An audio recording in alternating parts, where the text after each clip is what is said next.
The Hillsborough County Sheriff's Office Marine Unit works hard every day to make sure you and your family are safe on the waters.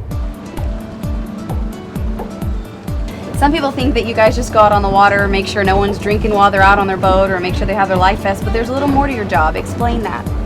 Well, a lot of our job has to do with education. We pull folks over, we do safety inspections on their boat, making sure all their gear is in serviceable condition. And a lot of people have to hunt for it, which is not good. So that's one benefit of us asking to check it.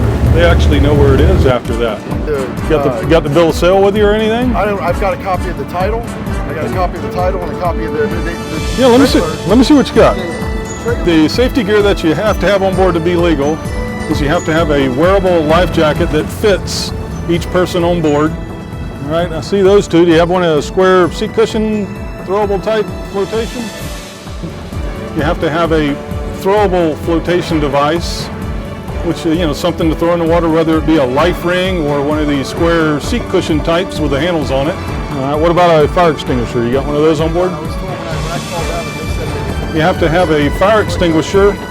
Over 26 feet, you got to have 2 fire extinguishers. A horn or whistle, irregardless of the size of the boat, you have to have something that makes noise with in the event you have some kind of emergency. So you want to make sure you get a whistle. Fire extinguisher, got to have a fire extinguisher on board. Yeah, here's our next step here, all right? Until you get your safety gear all in line, we are terminating you, which means you need to go back and put it on the trailer. And until you get your stuff right, don't come back out on the water. Well, we went through that. Was just your normal safety check. We just make sure they have all their safety gear on board, all their life jackets, fire extinguishers, whistles, all that kind of stuff. Everything that you would need to be safe on the water and stuff that you would need in the event your boat sunk. Boating under the influence is something we take very seriously. Most of our major accidents that we have are a direct result of drinking and boating. It's not a good mixture. In a boat, it's a little different than a car. You can have an open container on a boat. The operator of the vessel has to be sober, or he's got to be less than a 0.08 BAC. And we just try to keep everybody safe out here. For those new boaters that are anxious to get out on the water in our great Florida weather, what's your recommendation for them to do before they get out on the boat?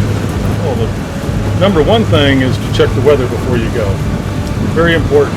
Thunderstorms in Florida pop up almost instantly, and the weathermen are your best friend when you go out on the boat. Secondly, let somebody know where you're going. That way, if you don't show back up, at least we have a starting point to look for you, whether it's where you parked your car or where your favorite fishing hole is.